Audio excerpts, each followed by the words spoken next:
yeah,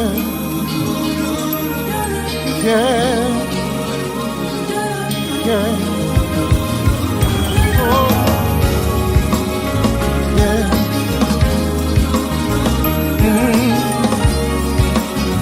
Yeah. Born and died, saved by love, count my blessing from above. Though in darkness, have no fear.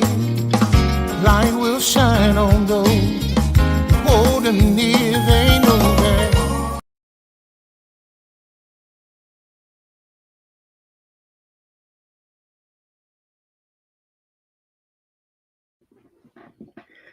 Love and stuff. We are excited to be here, and I hope that wherever you're watching us from, here live on Facebook, from the Love and Stuff page, the Marcus Our Homes page, any of the love groups that I'm tagging, on Instagram, on YouTube events, on Twitch, on all of these platforms. I hope you will click share and tag 5 of your closest friends, 5 of the more popular ones, to join us in tonight's discussion that you do not want to miss. So I'm Marcus Holmes, the love activist. I'm not a loveologist. I'm just synthesizing the information and reporting that there is still opportunity for love. Love of the quintessential love, who is God. Love of self, which is the neglected love, and love of everybody and everything else. So take a moment and click share. Tag someone to join us as we settle in tonight. I also have a special invitation for you, so you got to hang around for that special invitation, because I want to make sure that if you're in the market for love, boy, do I have something for you. All right, click share and tag someone to join us tonight on Love and Stuff. That's right, where all the stuff is included, love and stuff. I hope that you will click share and tag someone right now, just as I am tagging folks now, like I used to do years ago, tagging people as I go along. And I hope that you will do just the same wherever you are, that you will tag someone, highlight it across love groups, tag 5 of your closest friends, 5 of the more popular ones, to join us in tonight's episode, which I think you will find interesting. I certainly do. And I hope that, as I hope with all of the episodes, that it gets you thinking about your own love consideration and relationships. Love and Stuff is all about helping people get to the next level in love. It's us all upping our love game, whether that is with the quintessential love, who is God, whether it is the love of self, whether it is, hey, Karen, long time no see. Click share and tag some folks to join us right from inside Love and Stuff, one of our faves there. Whether you are seeking the love of your companion, your boo, your bae, your mom, your dad, your children, whether it is to strengthen a relationship where the bonds have been broken, you've happened upon the right community. We're all united to up our love game. And so I'm going to jump into that topic. I'm going to post the topic here in 1 second, and I'm just tagging some folks to join us. I hope as I'm doing it, you will do the same.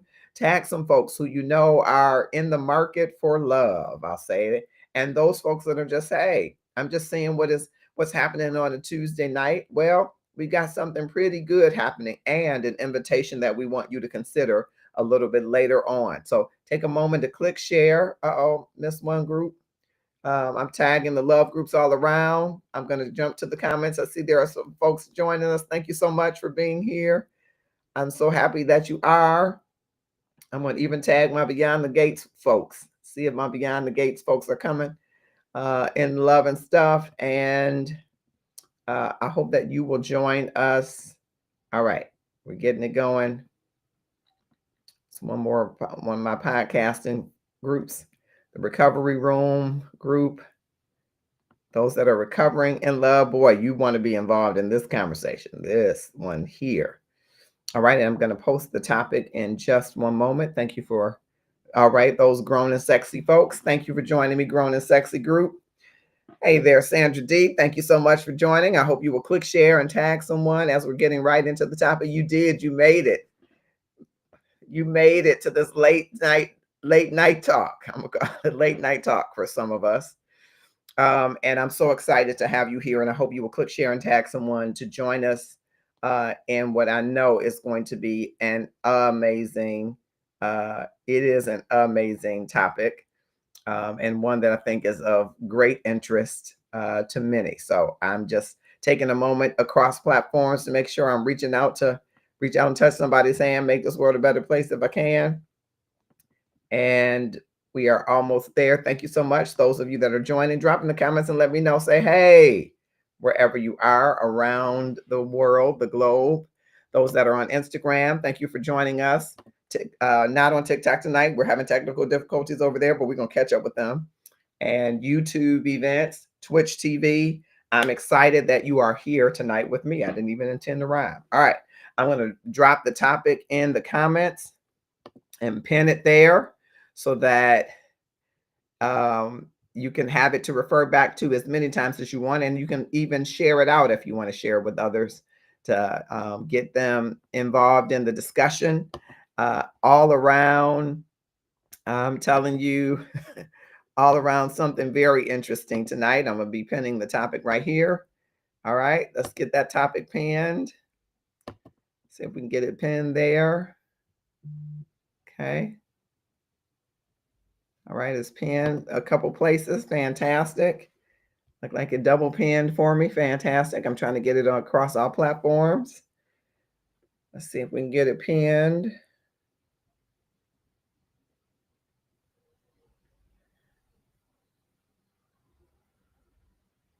All right, we're getting it pinned across all places if we can. Just so you'll have that topic pinned everywhere. All right, almost there. Pinning the topic. All right, see, it looks like it's pinned. Okay. Pinned on, there it is. All right, I see it's pinning. Uh-oh, okay, here we go. Pinned there, got it pinned on Love and Stuff. All right.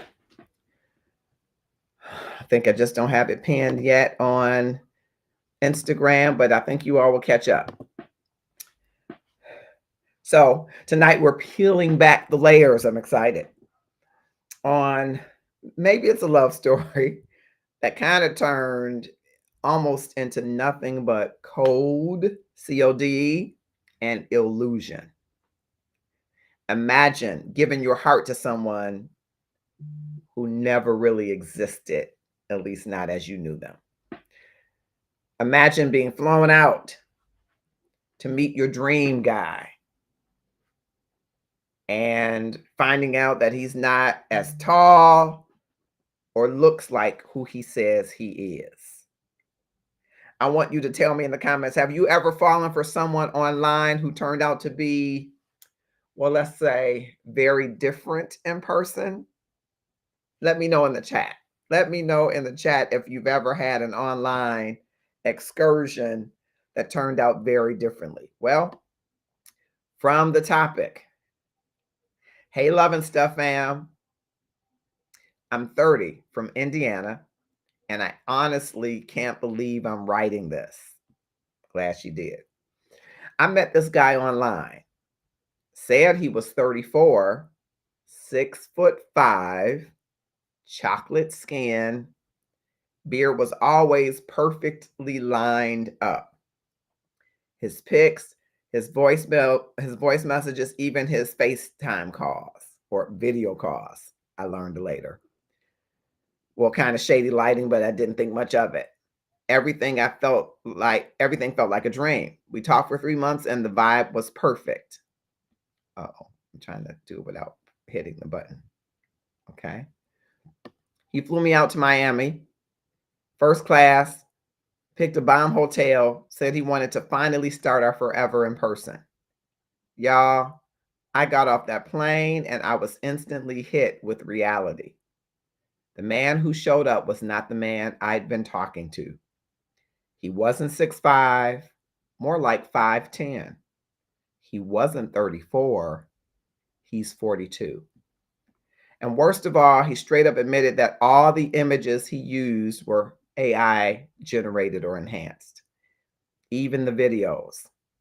I'm still shook. I feel catfished by a robot. Like, am I crazy for being hurt? He says I should look past it because the real him is even better. Am I wrong for walking away? Or is this just the future of dating? And I'm just not ready. Help. AI ain't it in Indiana. Well, I want to hear from you. How would you respond if you were flued out? Now, I must admit, reading this, I thought there has to have been, and there were, tons of red flags. And what I can tell you that I'm learning for sure is that when we are in a hurry, when we feel pressured, we will ignore red flags. Some will say in moments of desperation, we will pick up the red flags and paint them green. And so I want to open by saying, while you may feel like you're in a rush for love, the clock is ticking, time is not waiting for you, it's always time to stop, be still, and evaluate the information that you're getting from individuals. No matter how good it sounds, and I know you've heard the saying, if it sounds too good to be true, it probably is. But always take a moment to evaluate the information that is coming your way. 9 times out of 10, there are subtle flags that are happening that are telling you what you probably already know. And that's easier said than done. Have you ever been in the throes of a moment where you thought, this person's a perfect match?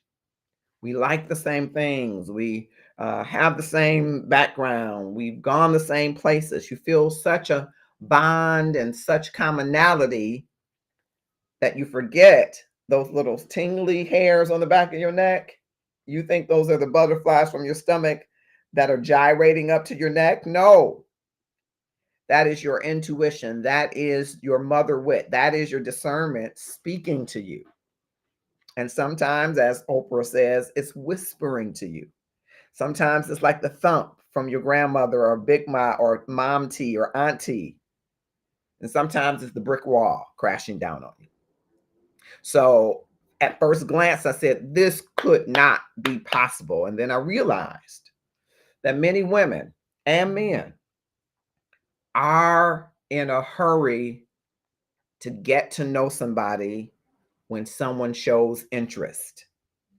Doesn't mean necessarily that you're desperate, but there is something in the love consideration around worthiness often that tells you accept it, go with it. Now, that doesn't mean you shouldn't be spirit free and carefree, but you should be careful enough to not be free. I hope that makes sense. Meaning that you're just willing to give of yourself without requiring something from someone else.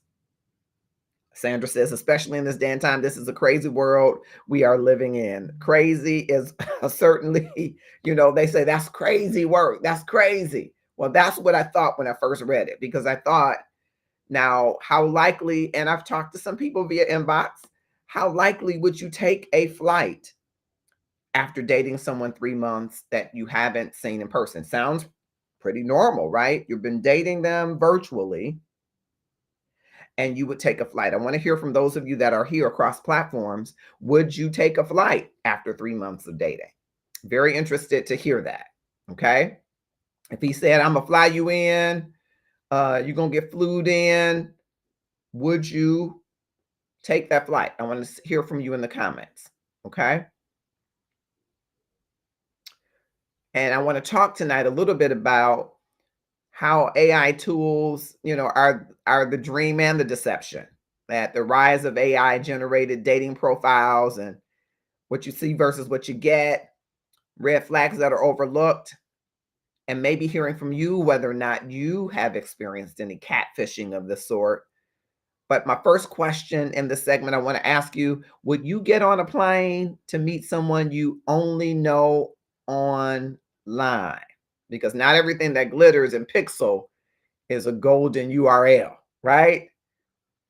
Because AI might make him irresistible, but reality might make him or her invisible. So I want to ask you about love in the age of illusion, you know, how you would respond having only talked to someone online.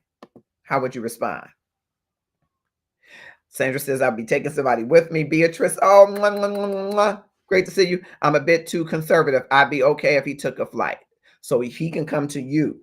Okay? He could come to you. Now, he's coming to you and he's staying in the hotel, I suppose. What kind of outings would you be willing to go on with someone you've been talking to online, Beatrice, for 3 months, but you haven't met? I'm interested to hear from that because I think that's a fair thing. And I did not ask her, why didn't you have him fly to you?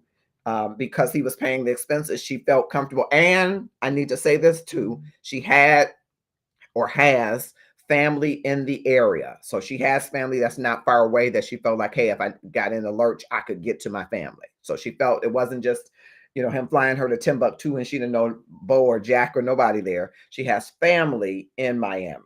So I need to raise that too, to make sure. Thank you for that.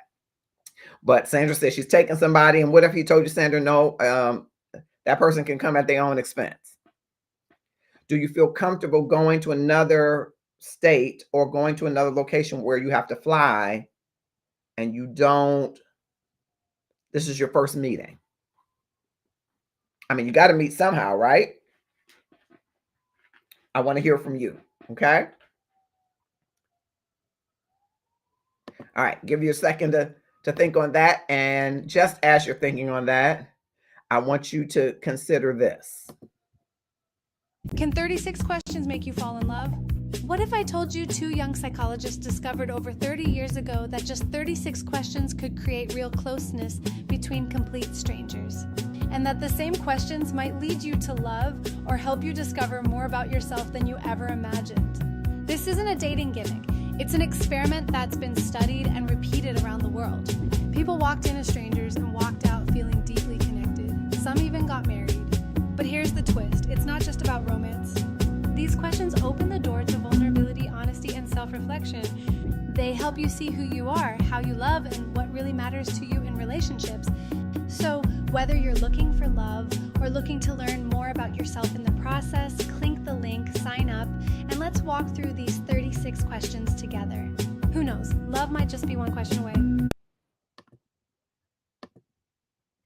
Who knows? Love might be just one question away. I want to invite you to join us in our next 36 questions that lead to love 2.0, where we will have folks that'll come on and they will answer these 36 questions. We've had our first round of it. It has been an amazing, fun time. And if you are single and looking to mingle, try 36 questions that lead to love. I want to thank you for joining us, Patrice, Denise, and others that are joining us. Thank you for joining us tonight as we delve into this topic. And I was asking, would you? And I think you've answered it. Yes, you've done it. I want to hear more from you, Patrice. You've done it. You've flown, you've been flued out on the first meeting. Sandra said that would be okay. They would pay to come. Need a witness. All right. You need a witness in case you got to bury the body or whatever happens. I understand. All right. And so, it's the day and time of AI. AI is real, right? Or is it, right? But people are doing so many things. We started first with just having filters, right? We'd enhance our skin tone, make it even, right? Some people did filters on the hair. But now you can take an image of yourself and you can morph it into somebody else, a talking somebody else. You can do videos. You can do likeness, and some apps have the opportunity where you can do it live. Okay. So it's almost love in the age of illusion, right? It's these AI powered profiles, which is kind of eroding some of the authenticity. One of the experts, Dr. Helen Fisher, who is a biological anthropologist and a Match.com advisor, warns that curating these profiles are now becoming this hyper-personalized mirage. And AI tools like ChatGPT, which now does pretty good images as well as Midjourney, they are writing bios, writing responses, writing love letters, and even curating images that go with those responses. So if someone's language, she says, Dr. Fisher says, is too polished or inconsistently polished, if it lacks dialect from the area in which they have been born or live, or lacks slang, or avoids direct voice messages or direct video chats, that's a red flag that you should not ignore because it could be AI generated. Now, we're in the day, we went through an entire pandemic. We, even on Love and Stuff, did a lot of virtual connections, right? And is there really a difference in the virtual connection versus the real world compatibility in this world where global has been brought to your home, to your doorstep?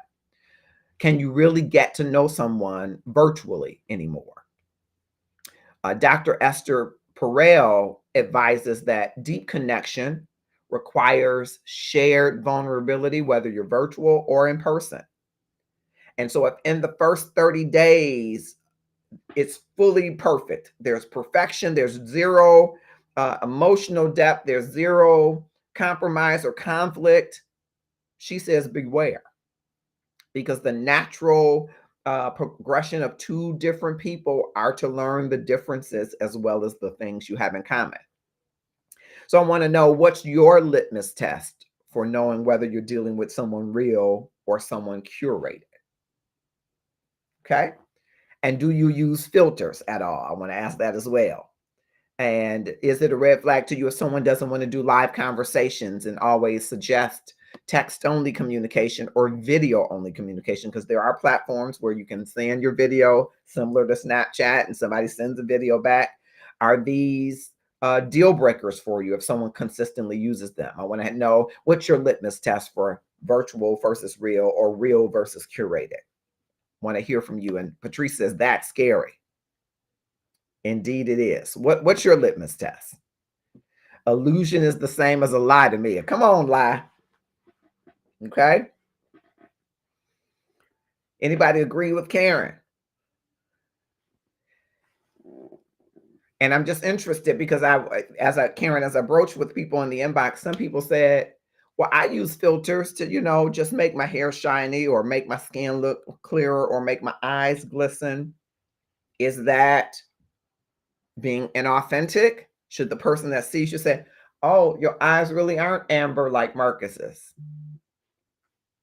Or should the person say, oh, I like that filter? Should you be saying, I used a filter? Patrice agrees with her. All right. Is it okay to use a filter? Is it okay to use, let's start there. Is it okay to use a filter or tools like ChatGPT when you're corresponding with people? When you're trying to get to know the authentic real person? What do you say? I'm interested to hear from you. Are those killers? Are those red flags? And have AI and filters killed the accountability of being vulnerable to each other, getting to know the real you? And are those red flags? Never okay to use a filter. Okay. So under no circumstances should you use a filter. Is that what you're saying? Never. Not ever? Not even on a picture that you send them? Patrice says never. Does anyone agree with Patrice? Never use a filter. Okay. Love to hear from you and your thoughts on that. It's nothing like being in person, right? It's when fantasy kind of meets flesh, right? Patrice says, if you're unattractive, then be that. The woman with the wide nose was deemed unattractive, and look at her now. Never okay. Show up as you. All right. Love it. Love it. Thank you for that.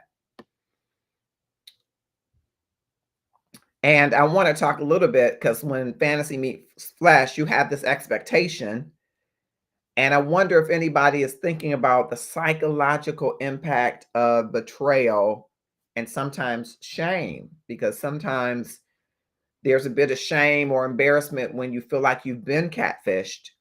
And there's a bit of shame, maybe, and embarrassment when you feel like you have to catfish someone, right?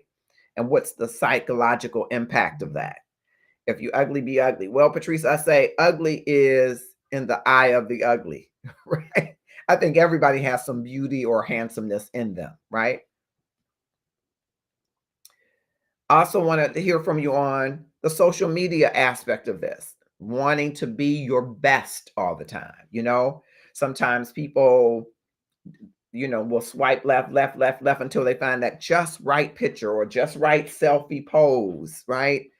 Because social media is luring us into such a validation space that maybe you don't always tend or want or intend rather to be inauthentic, but you're trying to put forward the best representative, the best that you could look.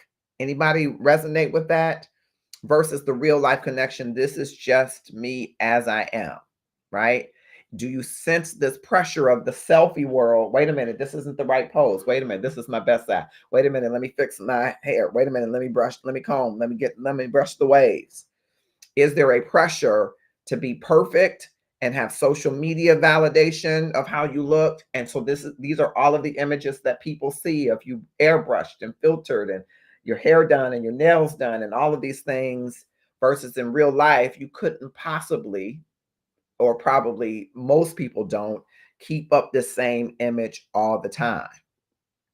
Okay. Yes, I agree with you, Patrice. Everyone has a certain beauty. Yes.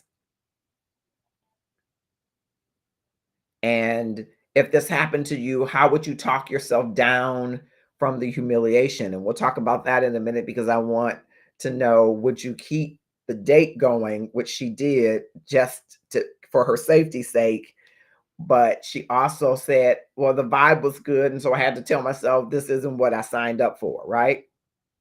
So if you got off the plane and you went to meet your pickup spot and you were looking around like, I don't see no 6'5" man. I don't see him. What would you have done at the airport? I want to hear from you. What would you have done at the airport? You get there and you're expecting this 6'5" chocolate man, ladies, fellas, you're expecting this Coke bottle, red bone, and you get there and you're not even sure that that person is there because you're looking around. That can't, this ain't you. Is this you? You ain't a Coke bottle. You a tumbler. Nothing wrong with the tumbler, but your picture was a Coke bottle. What would you do at the airport? Patrice says, run, flee. Now, you were flued in by this person.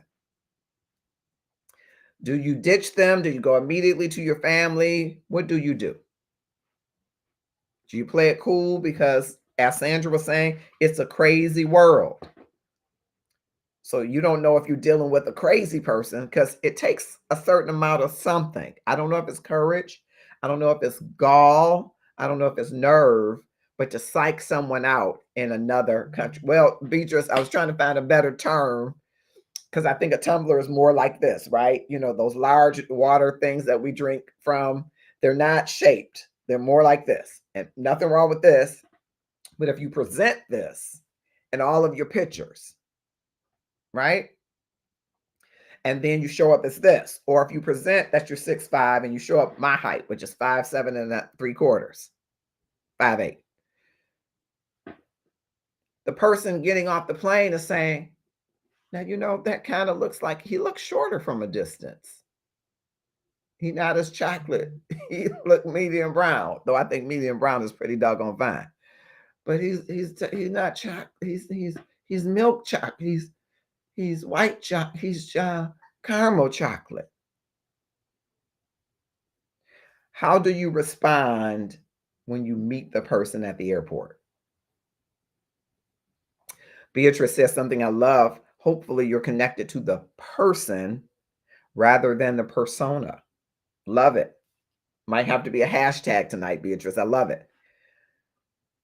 but your initial reaction is you don't see in the flesh what you had envisioned. And again, there are these red flags. Of course, she met him on a site. I'm going to say that. I promised in anonymity there were certain things I would not divulge. She met him on the site. And there is a platform on this site has an aspect where you can chat in the platform. You can do video similar to Snapchat. That might be too much information. But the only way you get to live is to leave that platform to go to another platform that they recommend. But there were always lighting challenges, distractions, and these are, to me, red flags. Again, if you are desirous, I'll use that word, you are strongly desirous of being in a relationship, you might overlook some real serious red flags. I will not characterize you as being desperate. I will say that you really want to be in a relationship. So you might see that this person only does Snapchat or something similar with you, where you're doing video back and forth. And you might see that whenever it is something that's live, the lighting or the background or the talk is short, or there are different people coming through. It's always some distraction, which might distract you from seeing what's really there. That's why it's good not to rush into it, even if you feel that everything is on point and you feel like I can move forward, I can flow in this. I'm carefree, footloose, fancy free. Be careful not to be free. Be careful not to be without value, price, and worthiness to accept anything that your spidey sense, your discernment, your intuition is telling you is off. Mark that offness and understand it until it's resolved. Kamal says, how is AI enhancement any different than a woman wearing Spanx, makeup, or a wig, or a man wearing a toupee or dyeing their beard? Well, you raised a great point, Kamal. I don't know that it's altogether different, except if you say that Kamal with his handsome self is 6'5", and I get to Kamal and you're 5'9", that's not a wig and Spanx, right? Now, you're right. If you present in Spanx like a Coke bottle and then you take it off and it is Tumblr veil, I think you are bringing the representative. But what is the intent? Is it to make yourself more presentable, or are you intending to deceive?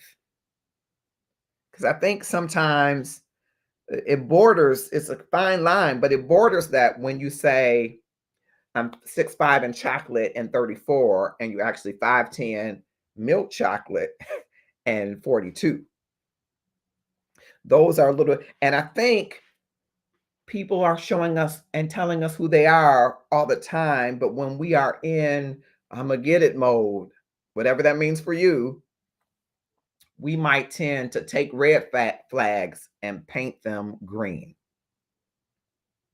See, I'm not going to say Teletubby, because there are some gorgeous, voluptuous women, and they got it all as they have it.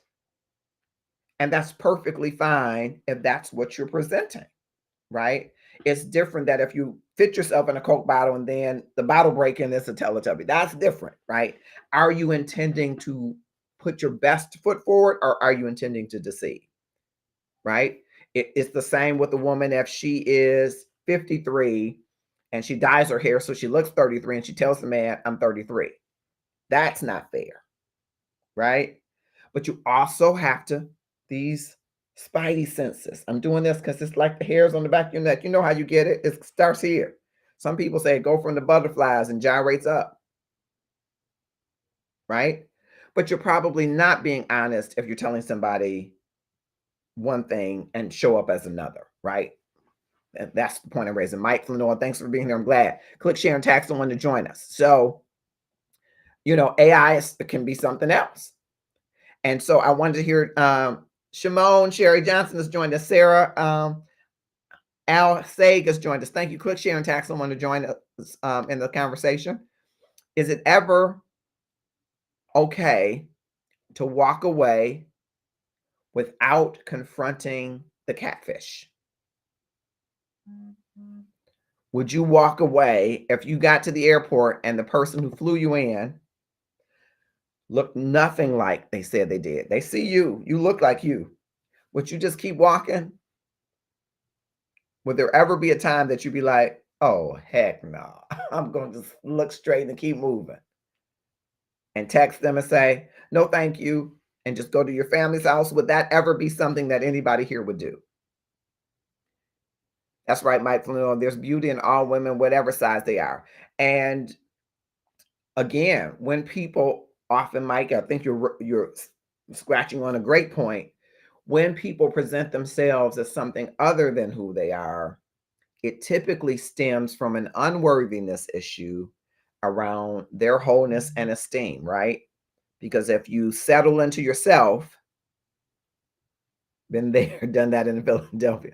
If you settle into yourself, you really are seeing your value, you carry yourself as valued, and the right person or persons are attracted to that value, and the wrong ones are repelled from it, right? But oftentimes, because we're contending with this value and worthiness consideration challenge, we might move and rush to judgment when we have the opportunity to be flown out or flued out, or meet somebody who is too good to be true, or spend our time for 30, 60, 90, 120 days getting to know someone virtually and ignoring every red flag that presents itself. And then we're disappointed when we meet them in person, right? We have to be very careful about that. So I want to hear from you. Is it ever okay to walk away without confronting the catfish? Could you be at the airport and see that person, they're waving like, it's me, and you're like, oh, I'm looking for someone else. Then, no, it's really me. Said, no, it's not you. Would you would you confront it that way? How might you handle it? Because for many people, it's not just a fake picture. It was a fake promise. Who you are is who you wanted me to believe is not who you are, right? So you might have to look at it that way, right? It's the new catfish AI edition. It's when the lie isn't just a lie, it's a whole AI fabrication, okay? Because there are deep fakes out here now, and AI can be used to be an AI-driven emotional fraud, okay? And one of the expert insights that we gleaned from Dr. Jason Witt, who is the professor of ethics of emerging tech at Baylor University, he says AI catfishing is becoming a form of emotional hacking because, as I mentioned, AI can mimic human behavior convincingly enough to simulate companionship. And he shares a case from a woman in New York City in 2023 who was duped into a 6-month relationship with an AI-powered persona, including fake voice notes and generated selfie and videos. So if there are constant excuses, he goes on to say, where they don't want to meet on camera at different times of the day, camera never works, they have to text, or they're traveling for work all the time and they can't, go live with you or talk with you. These are some red flags that you might say, no, I need to be able to see you in the daylight. I need to be able to see you when you get off work, to make sure that you're really dealing with a real person. And even if the vibe is right, remember, it doesn't excuse a lie. So you got to ask yourself, if someone is faking something that you felt was real, are you willing to forgive them? There are some Dr. Ramani Duversala, who is a leading voice on narcissism, I invite you to look him up, explains that manipulation via AI creates this faux intimacy. So if the vibe is real, but the image is fake, you got to ask yourself, am I really being lied to? Am I really being wooed by the person or by the persona that was created? Kind of to Beatrice's point, is the persona something that was created to deceive you? And can this generated AI persona lead to a real relationship? Therapists like Dr. Jordan Green argue that AI companions may offer short-term comfort, but they can't sustain authentic growth. So a relationship that doesn't move from point A to point B in 3 months to some real world validation, a real video chat, not asynchronous video. I Snapchat you, you Snapchat me back. Real video, real meetup, real Google Meet, real Teams, real Zoom, shared circle may still be a trap. I want to hear from you. Would you be able to forgive if someone made it up? Yes. I would definitely address the situation without being adversarial, keeping one's safety in mind. Very good. Watch the show Never Ever Met on OWN. I have never, I know there are shows, Mike, out there where people get married without meeting. They talk through the wall or something like that. And I know that people create a certain intimacy. I guess I'm wondering if the person that you're with is creating a persona other than themselves, are you really meeting the person or the persona that they're putting on? That's the part. Now, it's like meeting the representative anyway, but this has all of the accoutrements of AI.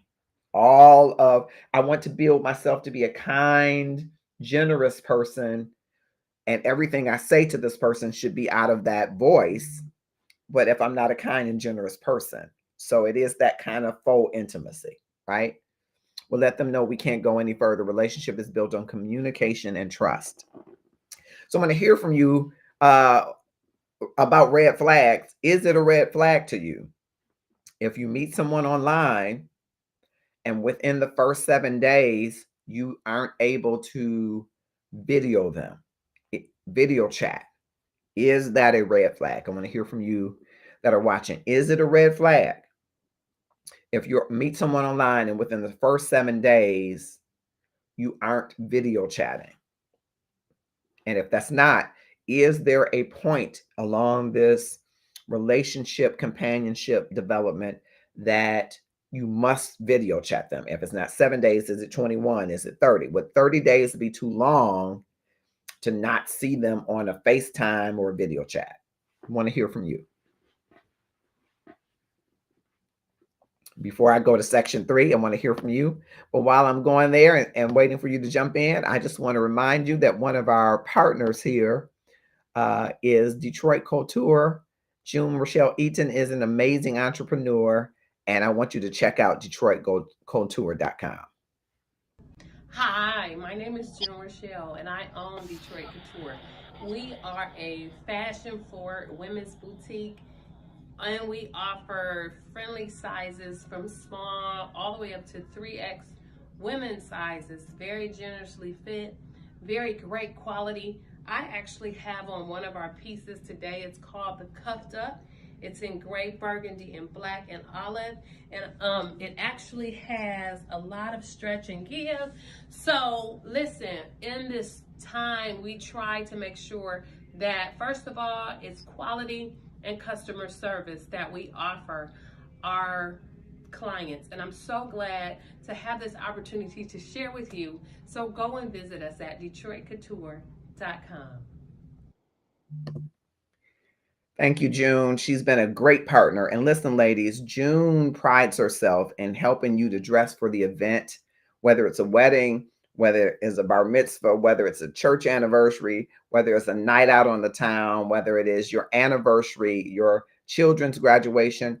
Whatever the event, June can help curate just the right look for you that when you stand in the room, they know you've come from Detroit Fashion, On Vogue, and Couture. Go to DetroitCouture.com. They can't wait to assist you. So thank you, June and team, for all that you do to support the Love and Stuff community. All right. I want to hear from you whether or not it's a red flag if you are unable to video chat when you do a virtual dating online. So the person is texting you, or maybe you all are just talking through the app or the whatever the dating platform, and you decide, hey, I think we should, we're in different cities or different states. I think we should, you know, take it to the next step and see each other. And the person makes excuses or says, oh, here's my Snapchat. And as I understand Snapchat, I don't have one. You can do a video and send it to somebody. They can do a video and send it back to you, but it is not the live. That's my understanding. I might be wrong. And they don't want, it's asynchronous. It's not synced. You're not live with each other, right? They don't want to do Zoom because they only use it for work. They don't want to do Teams. They only use it for work, and they're afraid somebody's recording them. People come up with all these excuses. They don't want to do FaceTime, or they don't have an iPhone. Is that a red flag? Sandra says it's a pink flag that could turn red soon. All right. It's like having pink eyes. Stay back. Okay. All right. Is it a red flag? Is it a red flag if you want to FaceTime them and there's never enough lighting or enough clarity that it is the person? It could be a red flag. Typically, most men are visual learners, so if he's not interested in video chatting, I'm wondering why. Now, that's a good point, Beatrice, because we love to see almost as much as we love to touch. And that is what we love to do with and for you, but maybe not us, some people, right? But I could see that as being a huge red flag, right? But don't sometimes we make excuses for what we see is very logical or illogical?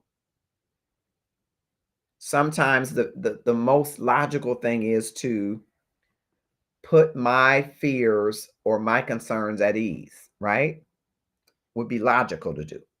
And typically when someone doesn't want to do that for us, it should be a red flag, right? So if I say, I need to see a full body of you, Beatrice, because your face is so beautiful, but I need to see the Coke bottle. And you're like, oh, I don't.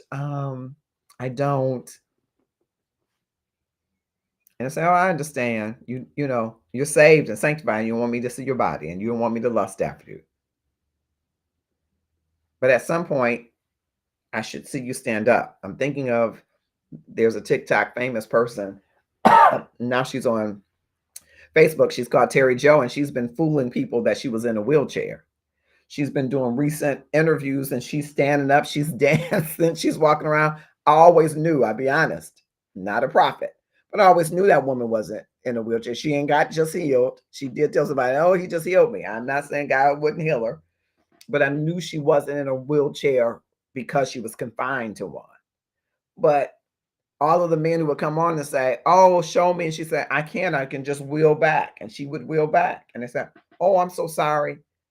And now they're going in because she was on some news network, sitting there, legs crossed, stood up, was dancing around. So I would have trouble trying to explain that away. That someone doesn't want to show a full body. Oh, I'm shy. I'm not dressed. But don't we sometimes make excuses for that? And I think that's part of what happened, because he seemed nice to this woman. He seemed mature, which he was. He wasn't 34, he's 42. He seemed kind and generous, and he was all of those things. And she says when she was there and got off the plane and met him where she was supposed to meet him and it wasn't him, she wanted to just run. She wanted to just go back home. But she said, okay, this guy has gone to great lengths and he seems like a nice guy. She went on ahead and got in the car. He, as a gentleman, took her luggage, put it in the trunk. She got in the car and she says, now, this, you're not going to believe this, but you don't look anything like what I thought you would look. And he said, yeah,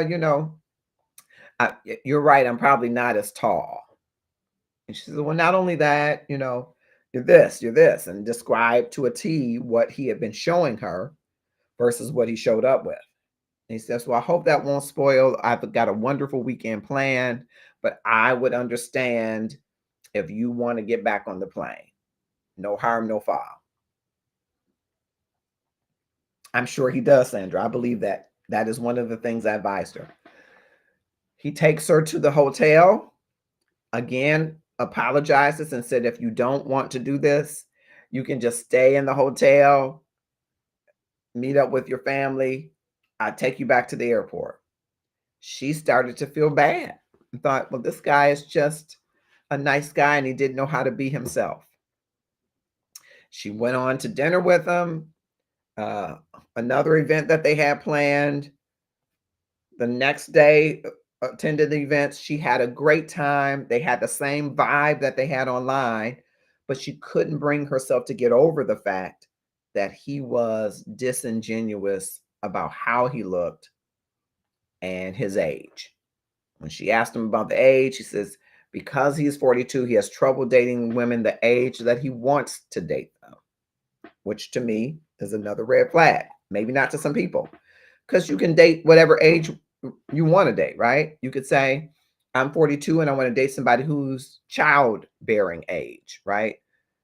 But sometimes when a man wants, it could be he wants children. Sometimes when a man is into his 40s and he's trying to get somebody 30, 20s, there's something else happening. That's a flag to me. Wasn't to her, because she went the entire weekend with him. She said he was a perfect gentleman, never tried anything untoward. He did, kiss her on the cheek, and she let him kiss her on the cheek. She kind of felt that was the least she could do. She stayed in a wonderful hotel, ate wonderfully, had fun. He was a perfect gentleman. But she decided at the end, I'm not going to reach out to him ever again. Now, you tell me, do you think that that was kind and fair? I just want to hear what you think on that. Was that kind and fair? Because basically, do you forgive or do you flee? Or do you do something in between there? Is it kind of a reclaiming of your narrative to some degree? Is it turning the embarrassment and empowering yourself and saying, I'm going to have a good time regardless? Do you now take these steps to protect yourself from this happening again online? Lessons learned? Is there some healing and forgiveness that you need to do for yourself? If you feel embarrassed or humiliated that why did I do this? How did I miss that? Do you need to rebuild trust in the dating world? Does this diminish your ability to just put yourself out there again because you might run into the same thing? I'm interested, ladies, what's one lesson from your own dating that you would pass on to younger women about online dating? Fellas, the same thing. What would you pass on to younger bros about online dating? Because the story doesn't have to end at deception or deceit. It could begin at discovery about who you are, what you're willing to accept and why, and what lessons you need to learn, right? Because she kind of came back with no babe, but she kind of does have a bomb testimony to share with other people. Because it could have gone all kind of ways, right? And thankfully it didn't, but it could have gone all kind of ways, right? So is this forgive or flee? I'm just interested to hear from you, what lessons might you share with her and others?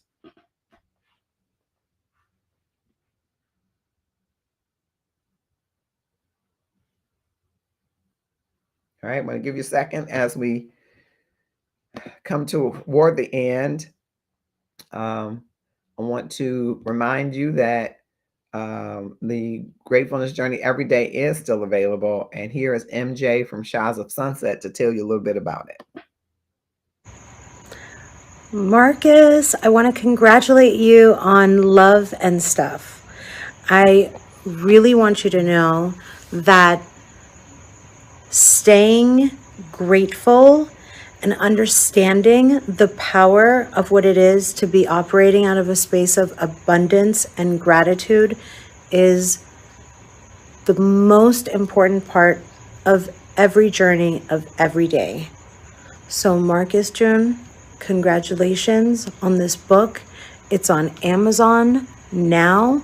That makes me so proud of you and your family and me and my family, and every single person around us gets it. So good on you for bringing it into the hands and the laps and the Kindles of all the people. Okay, so we're gonna check it out. Can't wait to learn more. I'm so grateful for MJ's from Shires of Sunset. Her husband, which you may have seen in the news, has real temperament issues, and using the power of gratitude and gratefulness, he is overcoming those issues. And so I know that gratefulness can be a transformative power and practice in your life. I invite you to consider getting your copy of the book, The Gratefulness Journey Every Day, which of course is available. You can scan the QR code, and there's also a journal that comes with it, so you can journal along your journey. It has been transformative for me going through grief space, and I want to share it with you. And so I invite you to get your copy of The Gratefulness Journey Every Day. I see that Beatrice is saying, she can see forgiveness and flee. Forgive yourself as well as forgive him. Learn from this on what to look for and ask the next time. Lesson learned. Are there any lessons, Sandra, Beatrice, or others that you would share with younger women or other women about your online experiences? Anything that stands out to you? And thinking about forgive or flee, dating coach Damona Hoffman says that minor deceptions like height or weight still fall under misrepresentation, but AI face swapping or altering could be deep betrayal with intent. I want to know from you, which would you forgive easier? Age or weight lies, or AI generated altered faces? Age or weight or height lies, or AI generated faces? And as I was talking to some folks in the inbox, they were saying she should have run a background check. You got to do caution. The FBI Cyber Crime Unit advises caution with long distance connections, especially when financial request or urgency to meet is involved. If they avoid giving you a real name that you can trace back to them, or they're pushing Cash App for support, that's a run, not walk situation, they say.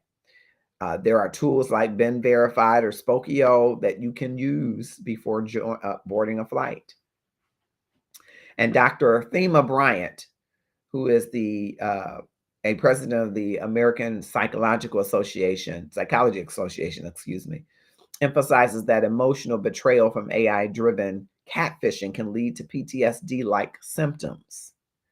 So healing after the betrayal requires restoring your self-trust before re-entering the dating world. Self-trust. Do you trust yourself? So if someone used AI to win your heart, could you ever trust them again? Want to hear from you. Could you ever trust someone who used AI to win your heart and then you found out about it? Could you trust them again? Sandra says, I would forgive age and weight before I would forgive AI. Okay.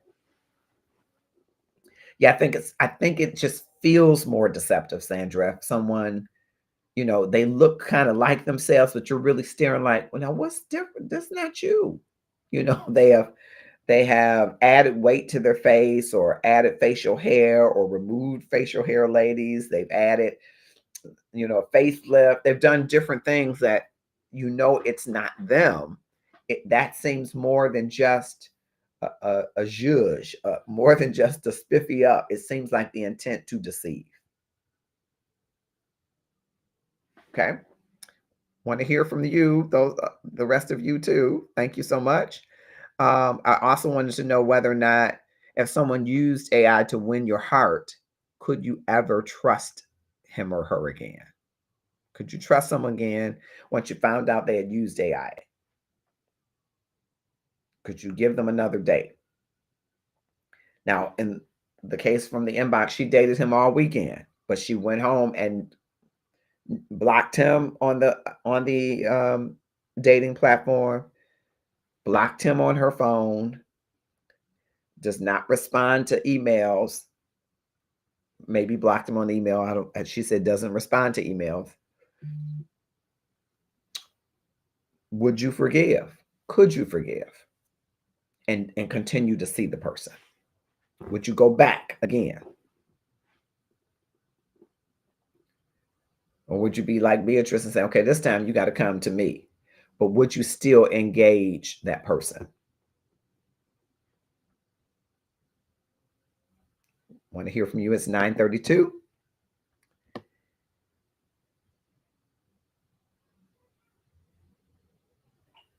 Right? Well, before we go, do you run Google backgrounds or background checks before dating someone or meeting them in person? Have you ever lied about your age, height, or weight in a dating profile? Are those forgivable things? Where do you draw the line? Well, I think that line can be a thin, fine line. But what I think is important on one side of the line is to make sure that you are whole. And what I mean by that is not perfect, not without flaw, not even sometimes without challenge to your esteem, but that as a whole person, that you understand that you bring worth and value to every interaction that you have. And through those lenses, you scan the environment to ensure, to the best of your ability, that you're not ignoring red flags or painting them green or being duped because you're moving at warp speed to get involved in a relationship. You are of huge value to someone. And if for no one else, to yourself. Treat yourself with the kind of care that says, I'm not going to be free for anything to happen. I'm going to be open to the possibility that love may take me down a path different than I've ever seen before. But love won't take me so blind that all I see is AI. Because if you find yourself seeing just AI, chances are you're being deceived. And chances are something about that worth, value, consideration has been turned down some so that you could accept things that don't feel, smell, sound right to you. Follow your intuition. Follow your discernment. Follow your spidey senses that are telling you you bring great value to this interaction, but you're not sure that the person is authentically reciprocating. And if you feel that way, follow the path and see where it leads. If it doesn't lead to truth, be prepared to both forgive and flee and take the lessons learned and be safe back to the destination or place that you were before. Sometimes when you go down a road of dating and you're investing time and energy into it, you almost don't want to just let it go because you put something in it. But if what you're putting something in isn't what you intended, save yourself the heartache from down the road, because you'll find the time that you invested was time for you to learn a lesson about who you are and what you deserve. Going to the comments, Beatrice says, if we have no mutuals and feelings coming into play, I might do a Google check. Okay. Sandra says, I agree with you, Beatrice. Naila Payne Mist has joined us. Thank you for joining us as we're coming to a close at 9:36. I am excited about the season of Love and Stuff. As you see these first two shows, we're bringing topics from the inbox, but we're also going to be bringing on couples this season so that you can ask them the questions that you want to ask about dating, about divorce, about remarrying, about sex, about love, about intimacy. All of the burning questions that you have, we will have couples who will be here to answer your questions in the hopes that you will focus on your love game, your love consideration, and up in your love game. And also, we'll be bringing on experts coming to talk to you about relationship healing and some practices and principles that you can do in building your self-love that have to do with self-healing and self-forgiveness. There are some things that you should forgive yourself for, and there are some things you need to start a healing journey for before you go into loving anybody else. You know, the quintessential love is God. He is love. And he wants us to love him with everything we got. I'm paraphrasing. And then to love our neighbors as ourselves. The self-love is the neglected love. And we'll lean in a little more this year to help you with that self-love. Though I know that people want the salacious, hot and steamy love, I just want to challenge you to say, before you steam things up, can you make sure that you're loving yourself before you go and seek to love others? Join me on an extraordinary journey this season as we all seek to improve our love relationships. Boo, bae, spouse, husband, wife, partner, parents, children, siblings, co-workers, grandparents, church members. See, every relationship that you're in can improve through how you improve your love. And if that resonates with you, join us on a journey. I believe an extraordinary journey this season to get to the kind of love that you deserve. Be good to yourself, and I will see you soon. And I'm so grateful that you've joined us tonight, Jennifer Taylor and others. I hope it will be fire blowing up. That's what I hope it will be. And it can only be that. I love you too. It can only be that with people like Beatrice and Sandra and others who make the Love and Stuff community great. That's what it's all about. It is great people like them and imperfect people like me on a journey to explore better love, to achieve better love. I know there's a lot to get your attention in this world. There is some things happening in that White House that must keep your attention, right? And things all the way in between. But don't you forget that if it ain't about love, it ain't about nothing. Love will change the order of the day, and love can save the day. And so we are on a journey to help people explore that love as it manifests in their lives and then in the lives of others. Have a grateful evening. I'm so grateful that you've joined us. We will have a few of our products that we will show on the screen. And if anything is of interest to you, love the brand that you wear the brand you love, and simply love the brand. I'm Marcus Holmes, and I'm grateful that you are here today.